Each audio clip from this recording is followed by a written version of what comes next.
बोले गोकर्ण संत भगवान की। कोई तार हरि से जोड़े किए कोई संत मिले।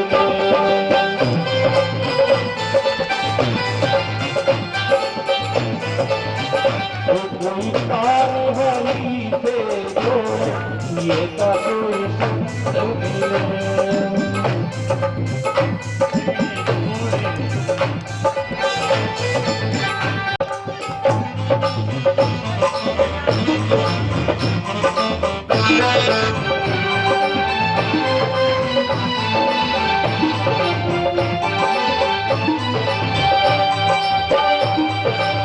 संत मिले ऐसे संत मिले हरे संत मिले ऐसे।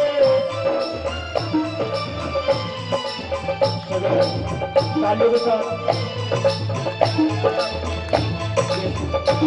एक मिनट के लिए बोले संत मिले मुझे संत मिले हरे संत मिले मुझे संत मिले। तेरा प्यार हरि से जोड़े मेरा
कारण भगवान की जय। बोलिए सतगुरुदेव भगवान की जय। गोकर्ण जी महाराज का जन्म होता है। गोकर्ण नाम उनका रख देते हैं, गाय के उदर से जन्म हुआ इसलिए वह गोकर्ण जी है। धीरे धीरे दोनों बड़े होने लगे कि गोकर्णो पंडितो ज्ञानी धुंधकारी महाखला। गोकर्ण जी परम विद्वान हुए, पंडितों ज्ञानी ज्ञानी पुरुष हुए और धुंधकारी महान खल हुआ, मूर्ख हुआ। गोकर्णम पंडितो ज्ञानी धुंधकारी महाखल। धीरे धीरे दोनों बड़े होने लगे। अब जैसी होगी संगत वैसी होगी रंगत। गोकर्ण जी संतों के पास में बैठते हैं, गांव के बुजुर्गों के पास में बैठते हैं, सत्संग में बैठते हैं, सत्संग सुनते हैं। सुनने के बाद में उसका मनन करते हैं, चिंतन करते हैं। संत क्या बता रहे थे, क्या बोल रहे थे, किस मार्ग पे चलना है, किस मार्ग पे चलने से प्रभु की प्राप्ति होती है, उसको मन में स्मरण करते हैं, ध्यान करते हैं। और धुंधकारी गलत लोगों की संगति में बैठता है, लड़ाई करता है, चोरी करता है, दुष्टता करता है, झगड़े करता है, दुष्ट प्रवृत्ति करता है। धुंधकारी महान खल मूर्ख बन के रहता है। स्नान भी नहीं करता, ब्राह्मण का बालक होकर भी स्नान नहीं करता, कभी मंदिर में नहीं जाता, कभी भगवान का नाम नहीं लेता। आत्मदेव जी जब पुत्र को देखते हैं कि तरुण हो रहा है, बड़ा हो रहा है, पर रास्ता हमारा ये है, वो जा इधर रहा है। मैं आत्मदेव मेरा पुत्र यह है, ब्राह्मण कुल में इसे जन्म दिया है संत की कृपा से। और आत्मदेव जी को पता है कि यह संत का प्रसाद है। उन्हें ऐसा लग रहा, उन्हें क्या पता कि अंदर घर में कौन सी मिठाई बन रही थी। उन्हें तो यही पता कि संत ने आशीर्वाद दिया है तो मुझे ये पुत्र हुआ। उन्हें थोड़ी नहीं पता कि यह तो दूसरी माँ का बेटा है और मेरी पत्नी को तो पुत्र ही नहीं हुआ है। इस प्रकार की उनको याचना ही नहीं, वो अपना ही समझ के अपना ही कौन। और गोकर्ण जी को भी नहीं पता कि यह मेरा भाई नहीं है, यह तो दूसरी माँ का है। इस प्रकार से धुंधकारी गलत संगति में जाता है। गोकर्ण जी अच्छी संगति में बैठते हैं, भगवान का सुमरन करते, कीर्तन करते हैं, मनन करते, पूजा पाठ करते हैं, ब्रह्म मुहूर्त में उठते हैं, सूर्य नारायण को अर्घ्य प्रदान करते हैं और भगवान की संध्या वंदन करते हैं, मंत्र जाप करते हैं। मंत्र जाप दृढ़ विश्वास के साथ में मन से एक आसन पर बैठकर संध्या वंदन करते हैं। अनेक अनेक सिद्धियों की प्राप्ति होती है, भक्ति की प्राप्ति होती है। इस प्रकार से वह सत्कर्मी होगा, धुंधकारी महान होगा। एक दिन आत्मदेव जी अपने आंगन में बैठे हुए थे, शाम का समय हो रहा था। संध्या वंदन करने के बाद में गोकर्ण जी अपने पिताजी के पास में आते हैं, प्रणाम करते हैं और देखते हैं कि पिताजी की आंखों से अश्रु बह रहे हैं, आंखों से आंसू निरंतर बह रहे हैं। आंसू जब बह रहे हैं तो पिता को जब दुख होता है तो संतान बड़ी व्याकुल हो जाती है। क्या कष्ट है पिताजी को, क्यों रो रहे हैं, क्या कारण है, क्या किसी से कुछ गलत भाषा बोल दिया है किसी ने मेरे पिताजी से, या कुछ लड़ाई हो गई है, या क्या कारण है, कोई तकलीफ है, बुखार है, माथा दुखे है, हाथ दुखे, पांव दुखे। अवस्था भी वृद्ध अवस्था की ओर जा रहे हैं आत्मदेव जी। पुत्र का परम कर्तव्य होता है कि अपने पिता की शरण में रहे, सुबह शाम पिता के चरण स्पर्श करे, पिता से ज्ञान ले, पिता जो कर रहे हैं उस कार्य में हाथ बटाए, पिता जो कहते उस बात को मान ले, वह संतान संत रूप में एक दिन सेवित हो जाती है। गोकर्ण जी अपने पिता के दुख में दुखी भी हो रहे हैं। क्या बात है पिताजी, क्या कारण है? आत्मदेव जी कहते हैं कि बेटा, संत से मैंने प्रार्थना की कि मेरे पास में कुछ नहीं है, मेरे यहाँ पर कोई भोजन नहीं करता, मैं अपने पितरों को जो श्राद्ध में तर्पण करता हूँ ना, वो मेरे पितर मेरे द्वारा दी गई जलांजलि नहीं लेते हैं, वो अपने आंखों से वो जो मैं अंजलि देता हूँ उन्हें आंखों में आंसू करके गर्म। मेरे पितर मुझसे इतने रुष्ट है क्योंकि मेरे यहाँ संतान नहीं है, मेरे यहाँ पर ब्राह्मण लोग भोजन नहीं करते हैं, मेरे यहाँ पर कोई आता नहीं है। इसलिए ऐसी मैंने उनसे जब प्रार्थना की तो उन्होंने एक फल दिया, मैंने पत्नी को खिला दिया फल, और खिलाने के बाद में जब पुत्र हुआ तो संत ने उस दिन भी मुझे कहा था कि राजन, ब्राह्मण देव, राजा सगर के 60,000 पुत्र थे, जब भी उन्हें शांति नहीं हुई, और राजा अंब की एक ही संतान थी, लेकिन पिता को भी वन में जाकर आत्महत्या करनी थी। ज्यादा कम से मतलब नहीं है यहाँ पे, पुत्र ज्यादा हो या कम हो, लेकिन है कैसा, मार्ग क्या है उसका, पुत्र पे ध्यान होना चाहिए। मेरी औलाद कहाँ बैठती है, क्या कार्य करती है, क्या खान पान करती है, कैसा भात से बोली जाती है, क्योंकि संगति ही गुण उपजे, संगति ही गुण जाए, और बांस भांस मिश्री एक ही भाव विचार। संगति का अगर असर होना पड़े, बच्चा अगर बड़ों से अवश्य बोलने लग जाए तो समझ लो कि गलत संगति का असर पड़ रहा है। क्योंकि गर्भ से जब इसने जन्म लिया, जब तक ये नन्हा था, तो हमने जो इसे बताया कि ये तेरे मामा है, ये तेरी बुआ है, ये तेरे पापा है, ये तेरी मम्मी, ये तेरी फूफा जी है, ये तेरे मौसा जी है, ये तेरा बड़ा भाई, ये तेरी छोटी बहन है, तो उनको तो इसने स्मरण में रखा है। और आज इसने अगर अशब्द बोला है तो यह भी किसी न किसी ने सिखाया जरूर होगा, क्योंकि व्यक्ति वही करता है जो कुछ तुम्हें एकदम से कुछ कह दे कि कुछ गाओ, तो तुम वही गाओगे जो तुम्हें याद होगा, एकदम से थोड़ी कुछ गाने लग जाओगे। इस प्रकार से आत्मदेव जी ने कहा कि संत ने मुझे उस दिन कह दिया था कि अगर संतान होने के बाद अगर तुम दिखी हुई कि ये तो गर्भ में होता तो ही मर जाता, तो ऐसा अगर विचार करना है तो संत का प्रसाद मत लो। पर मैंने नहीं मानी,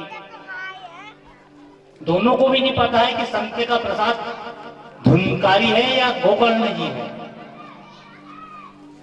धुंधकारी महान फल हो गया है, मदरा पान करता है, चोरी करता है, लड़ाई करता है, छोटे छोटे बच्चों को कुआं में फेंक देता है, और वेश्या प्रवृत्ति करता है, जुआ खेलता है, मदरा पान करता है।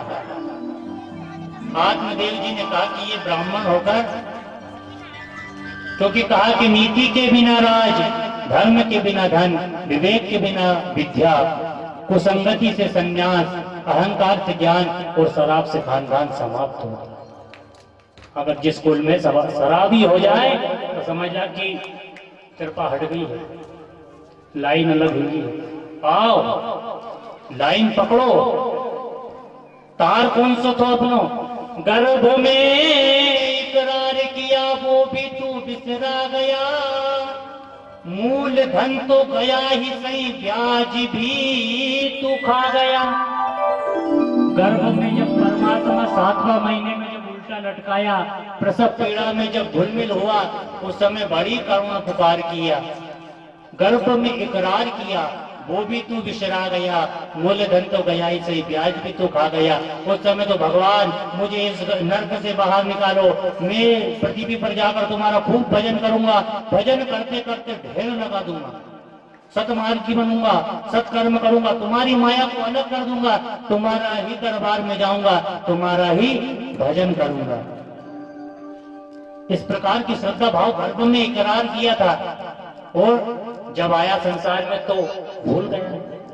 और आजकल हमें दुख की प्राप्ति क्यों होती है, ये बात भी आप श्रवण कर लीजिए, जान लीजिए कि अगर हमें दुख की प्राप्ति होती है तो हमारे किए हुए कर्मों के द्वारा तो मिलता ही है, लेकिन हम जो इकरार कर लेते हैं, वादा जो भगवान से किया था वो यहाँ विसरा देते हैं।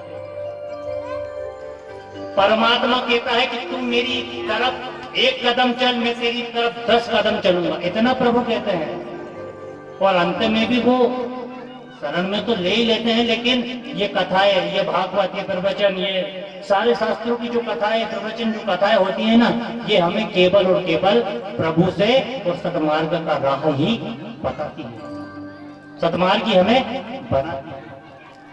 गोकर्ण जी ने कहा कि पिताजी क्या कराया है उसका, खूब समझाया धुंधकारी को, पिता को अपशब्द बोल दिया उसने। कहता है पैसे लाओ।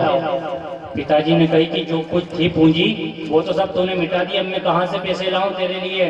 उन्होंने कहा कि कहीं से लाओ, मुझे तो पैसा चाहिए। ऊंची आवाजें में बात करता है।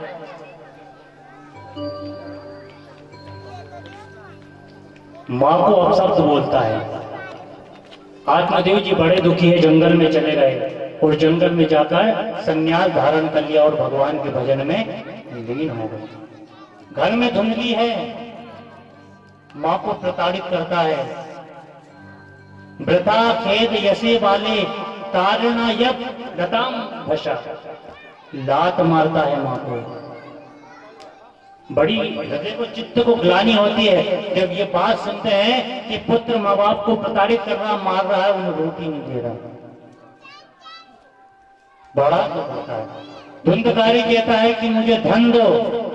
धुंधली कहती है कि जो कुछ था वो तो तूने सारा मिटा दिया, अब मैं कहां से लाऊं।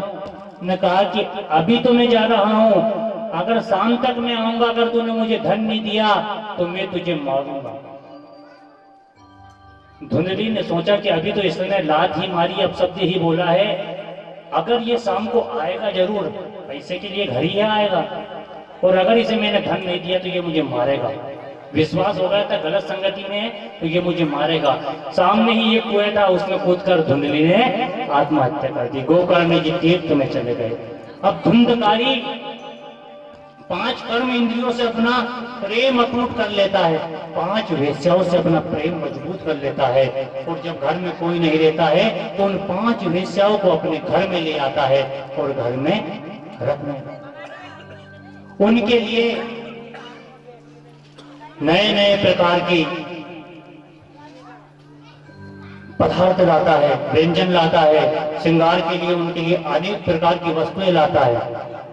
एक दिन धुंधकारी ने एक राजा के यहाँ पर चोरी की। रानी का बड़ा सुंदर एक हार था, हार को चुरा कर वो लेके आया जब उनके पास में, और कहा कि देखो मैं आपके लिए कितने सुंदर श्रृंगार, कितने आभूषण लेके आया हूँ। वेश्याओं ने प्रचार किया कि यह कोई राजा महाराजा के यहाँ का धन लगता है। अगर राजा महाराजा को पता चला कि चोर यह है तो इसके साथ में हमें भी दंड देंगे वो, इसलिए हम ऐसा करते हैं, इस धुंधकारी को मार देते हैं। धुंधकारी को जलते हुए अंगार मुंह में ठूस ठूस कर और घर में ही एक गड्ढा खोदकर धुंधकारी को वो 5 वेश्याएं गड़ा देती है और ऊपर से पूर करके 2-3 दिन वहां रुकती है और वहां से चली जाती है सारा धन लेकर।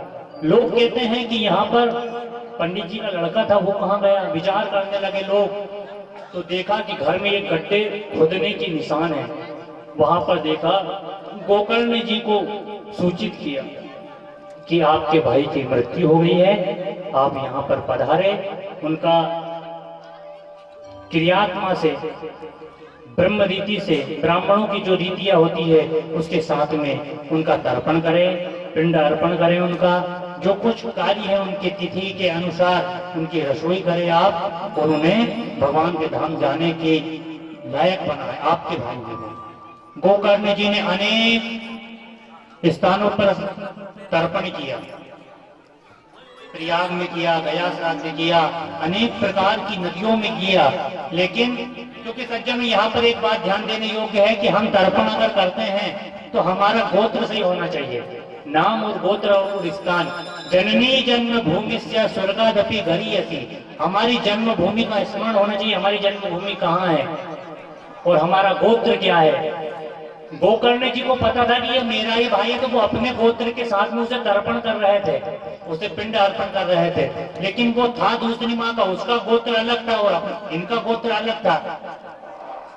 गोकर्ण जी को जब पता चलता है वो अपने घर आते हैं और देखते हैं तो अनेक प्रकार के मंत्रों के साथ में उसे चेतना देते हैं और जल की शुद्धि करके रात्रि में जब घर पे विश्राम करते हैं तो जैसे ही विश्राम करते हैं तो वो स्वप्न देखते हैं।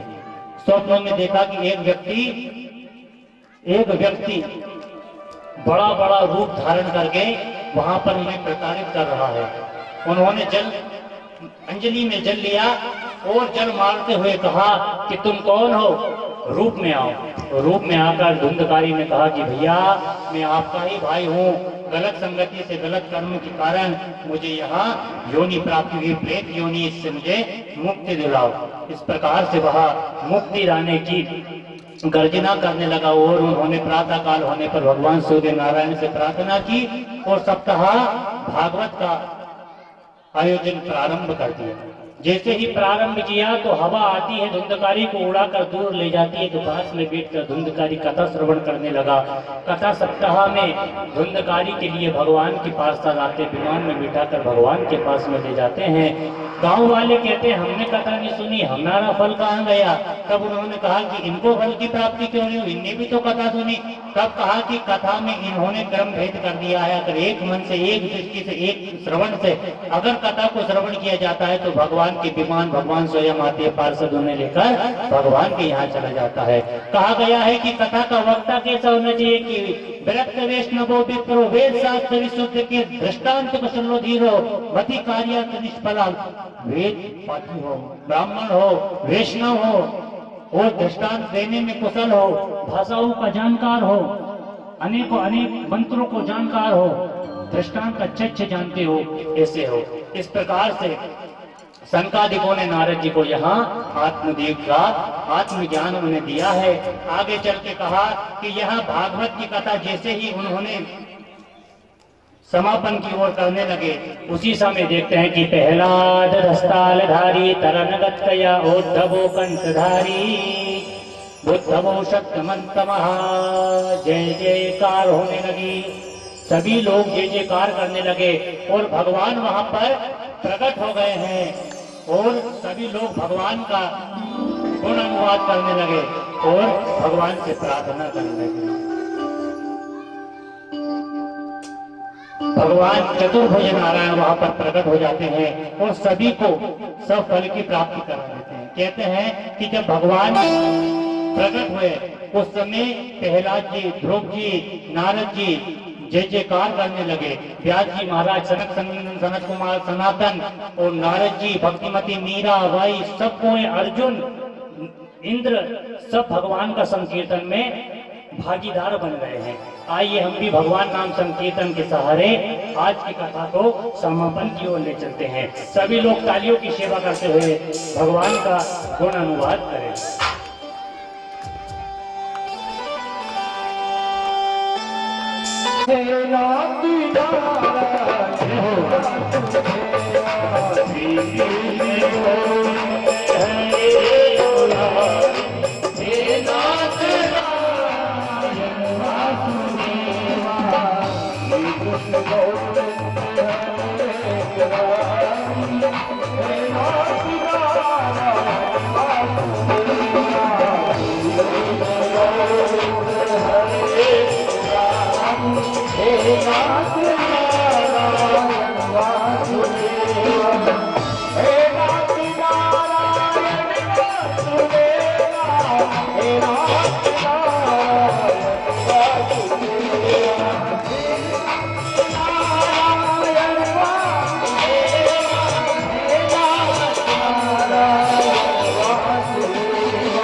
उतारों में गिरधर तेरी आरती मन में बसा कर तेरी मूर्ति उतारूं तेरी हो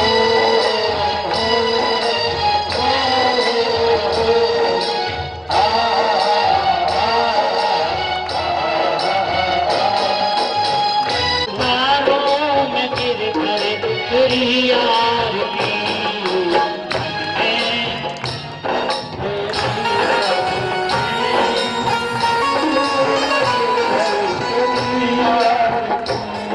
तेरी आरती हाँ तेरी आरती तेरी आरती हाँ तेरी आरती उतारों में गिरधर तेरी आरती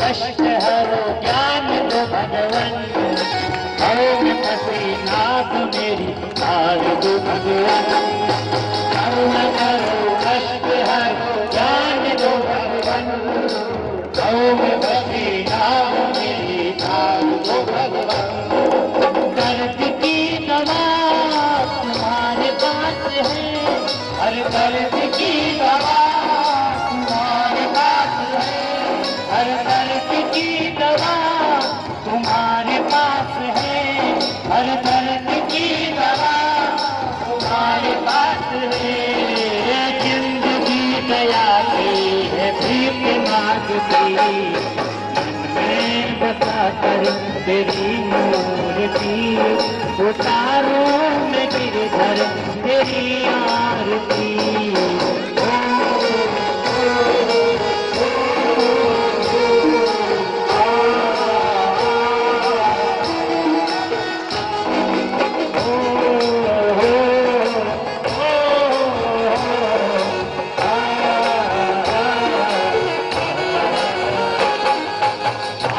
तुमसे क्या मैं यही सोचूं भगवान जिंदगी जब तेरे नाम कर दी अर्पण मांग तुमसे क्या मैं यही सोचूं भगवान जिंदगी जब तेरे नाम कर दी अर्पण सब कुछ तेरा कुछ नहीं मेरा सब कुछ तेरा कुछ नहीं मेरा सब कुछ तेरा कुछ नहीं मेरा सब कुछ तेरा कुछ नहीं मेरा चिंता है तुमको प्रभु संसार की मन में बसा कर तेरी मूर्ति उतारो में गिरधर तेरी आरती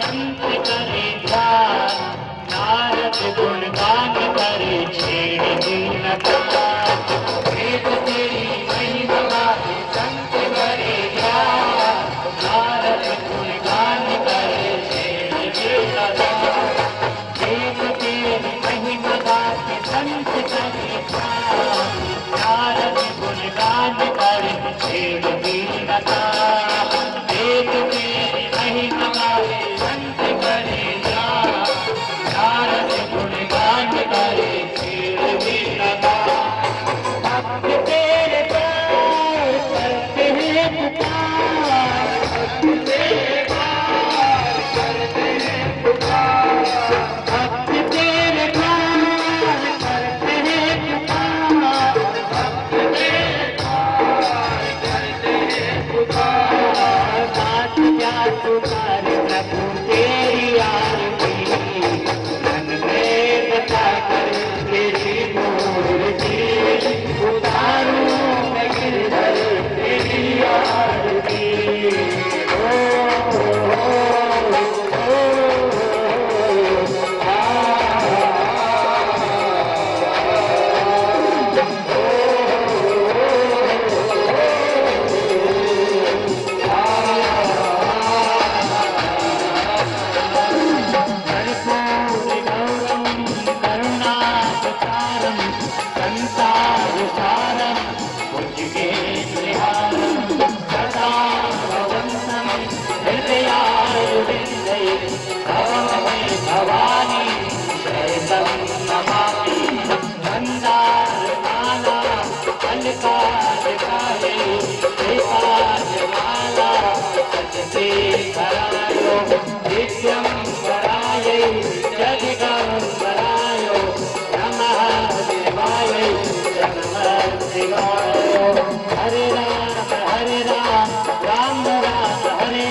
कृष्ण हरे कृष्ण कृष्ण हरे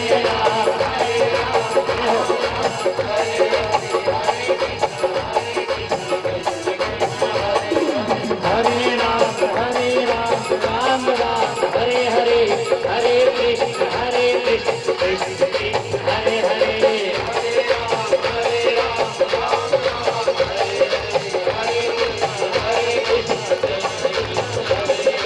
अच्युतं केशवं राम नारायणं कृष्ण दामोदरं वासुदेवं श्रीधरं माधवं गोपिका वल्लभं जानकी नायकं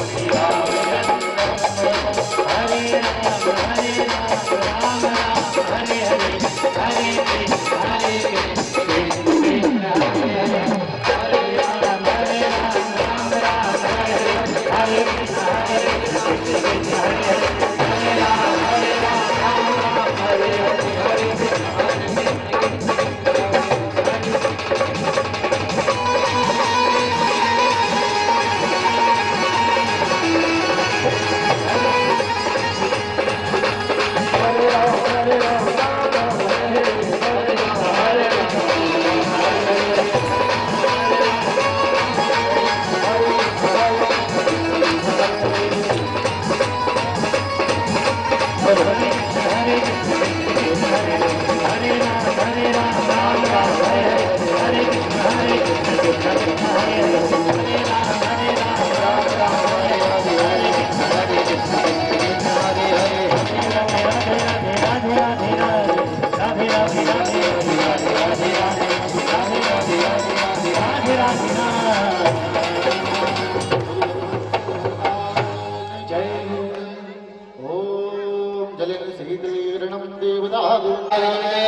नमो वै सरलाय कुलमहे समे कामाय कामेश्वरो वै स्वर्ण वक्रतुण्डाय धीमहि तन्नो दन्तिः प्रचोदयात् हरिः गणनाम्बिकाय च पदमहे कर्मसद्धे च धीमहि तन्नो गौरिः प्रचोदयात् हरिः कात्यायनी च पदमहे कन्याकुमारी च धीमहि तन्नो देवीः प्रचोदयात् महालक्ष्मी च पदमहे विष्णुपत्नी च धीमहि तन्नो लक्ष्मीः प्रचोदयात् नन्दनन्दनाय पदमहे यशोदानन्दनाय धीमहि तन्नो श्रीबालकृष्णः प्रचोदयात् हरिः तत्पुरुषाय वदमहे महादेवाय धीमहि तन्नो रुद्रः प्रचोदयात् हरिः अंजनीसुताय वदमहे वायुपुत्राय धीमहि तन्नो हनुमत् प्रचोदयात् हरिः भगभगाय च वदमहे मृत्युरूपाय धीमहि तन्नो शनिः प्रचोदयात् कालकालाय वदमहे देवपुत्राय धीमहि तन्नो भैरवः प्रचोदयात् नानासुगन्धपुष्पाणि यथा कालोद्भवानि च पुष्पाञ्जलिर्मया दत्तो ग्रहण परमेश्वर सुगत सुमंगल सुमन लिए सुयति सुभक्ति सुजान पुष्पांजलि अर्पण करहूँ देव श्री स्वांगाय सापदे भाराय सायुधाय सशक्तिकाय सवामनाय भगवतः महाचैतन्यकाय नमः। एकदन्ताय नमः। विघ्नविनाशिन्ये नमो नमः। श्री भगवत महापुराण देवताभ्यो नमः। श्री कृष्णचंद्र देवताभ्यो नमः। श्री राधा देव्यै नमः। सपूजनार्थिनः पुष्पांजलि समर्पयामि। बोलो गजानन गणपति महाराज की जय। फूल भैया कोई फेंके नहीं, एक जगह एकत्रित करके भगवान के श्री चरणों में समर्पित करें। पुष्पांजलि के पुष्प हो लातों में आएंगे। बोलो गजानन गणपति महाराज की जय। बोलो भगवती मैया की जय। बोलो राघवेंद्र सरकार की जय। बोलो लाल लखन लाल की जय। हनुमान जी महाराज की जय।